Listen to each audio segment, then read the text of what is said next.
Hey guys, Lord here, back again with another action figure review. Today we'll be taking a look at the DC Multiverse Knightfall Batman Black and Gray version. This is of course brought to us by the fine folks over at McFarlane Toys, as well as my good buddy Evil Villain, who was nice enough to hook me up with this kind of hard to get figure in a semi-recent trade we did. So I will leave a link in the description below to his Instagram business as usual there. But before we get too far ahead of ourselves, why don't we cut right to the chase and get into the meat and taters of this review and take a look-see at all black and gray Knightfall Bats has to offer in terms of accessories, starting off with a pair of alternate grabby hands. Some would say with Kung Fu grip. And of course, for these grabby hands, we do get a single batarang here. Now, I would have liked a grapple gun or something, but I guess this is fine. But that's your lot for accessories to do with the figure anyways. Said we do get a collectible trading card with a picture of Knightfall Bats on the front there. There's a bio on the back. It's the same generic Batman bio we've seen a million times in this line. No sense of busting out the reader for that. And for those of you who are new here, this guy is a variant of this guy we looked at a few months back, I'll say. It's definitely a lot colder when I reviewed that figure. But as you can see, they are the same figure, head to toe, just different colors. That said, let me know in the comments which colorway do you prefer for your Dark Knight. I prefer the black and gray, particularly without the yellow oval around the bat symbol, but beggars can't be choosers. This is the best Batman body buck I think McFarlane Toys has ever given us. But I digress. Maybe someday we'll get both versions without the yellow oval. But since we did technically already look at this figure some time ago, I'm going to try and make this review as short and sweet as possible. Probably fail miserably in the process, because I almost forgot he came with a hockey puck display stand we're used to seeing with all McFarlane Toys releases. But yeah, black and gray Batman.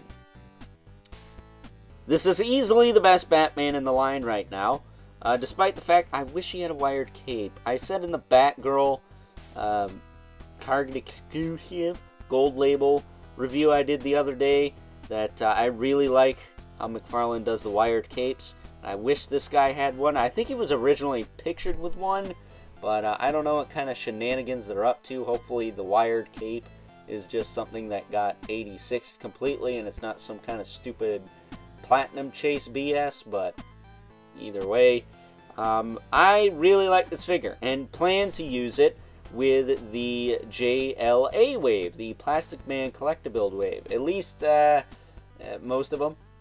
You know, the Aquaman with the hook hand, that makes sense.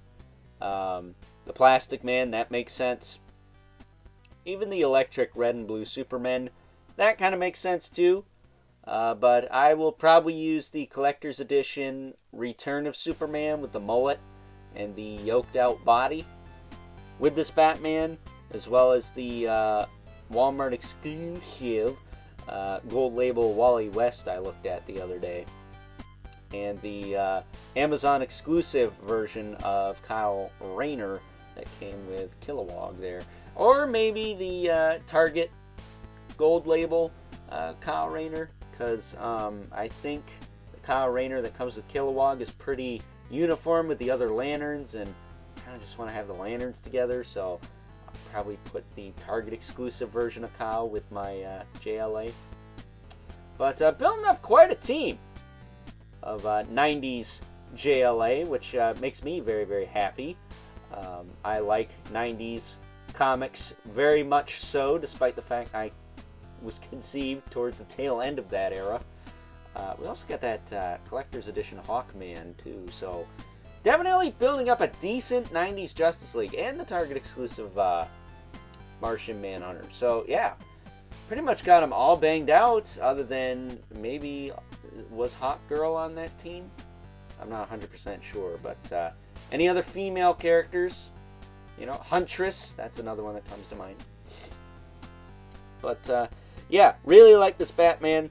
Not going to go over articulation here. It's the same as the blue and gray, who, again, I looked at some time ago. And it's your standard McFarlane fare. I will say, the one thing I had to do with mine was heat up the, I don't know what you call those, scallop spikes, fins on the back of his glove, because they were all kinds of warped out of package. But after hitting that with a hairdryer, they straightened right out and have maintained their shape. But the thing most people are probably wondering, how does this guy stack up to the other definitive Batman figure we have from McFarlane Toys, the Hush Batman, who, might I add, is rocking the bat symbol I prefer, no yellow oval. Well, I'll tell you, this Batman scales better with other Justice League characters because they tend to be a bit on the small side for whatever reason. Like the Martian Manhunter's kind of short. The Hawkman's not very big.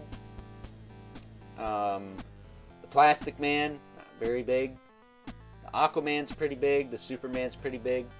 I like them to be taller than Batman because they're not 100% human. You know, Superman's Kryptonian, Aquaman's an Atlantean. Makes sense for them to be a little bigger than the Dark Knight, right? However, when it comes to the Bat family, they all stray a little taller. Nightwing's kind of tall, Batgirl's kind of tall, Red Hood's kind of tall, and Robin's kind of tall. So this Batman, the Hush Batman, this guy right here, is a better fit for your Bat family. However, you will have to get the hands from the Two-Face Batman.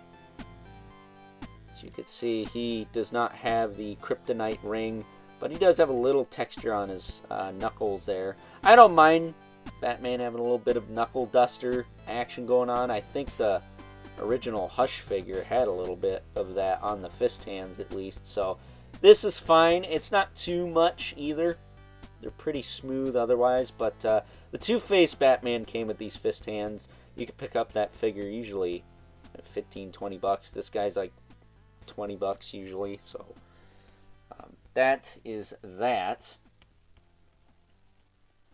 Because at the end of the day, McFarlane Toys doesn't really have a set scale, so you kind of gotta pick and choose who you decide to display with who, and kind of how to do all that, because you know, some people use flight stands to kind of trick the eye, or some people will put smaller guys in the front and the bigger dudes in the back. You know, standard action figure displaying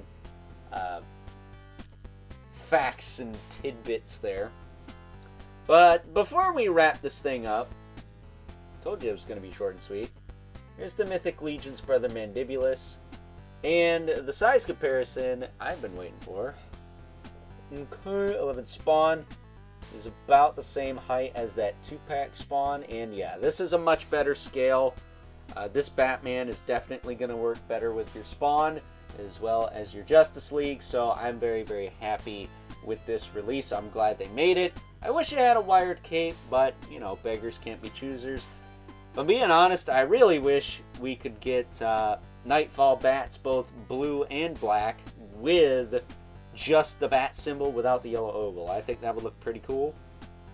And I wouldn't even mind a Michael Keaton all black version of this figure.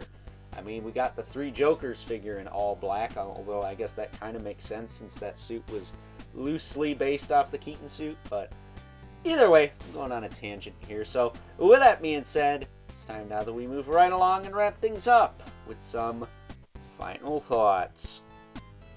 Overall, and if you're completely content with the blue and gray version of good old Knightfall bats here, then this is an easy pass.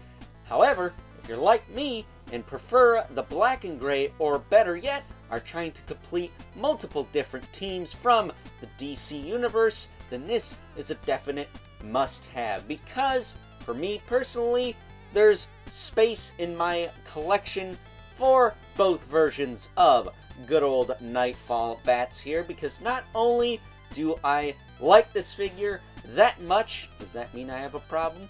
Possibly, but I'm also trying to do just that. Complete multiple different teams in the DC universe. This guy's gonna go with my 90s Justice League setup. The blue and gray version will go with my more old school, kind of 80s, 70s Justice League setup. And if they make more, chances are I'll pick those up as well. That said, the only thing that could make the Knightfall Batman figures better is the wired cape. I mentioned in my Cassandra Cain video from the other day that McFarlane does a pretty bang-up job with the wired capes, and while I don't mind the plastic capes on Knightfall bats, I can't help but feel that they'd be a little better with those wired ones. So, with that being said, I hope you guys enjoyed this review, and until next time, I'll catch you guys later.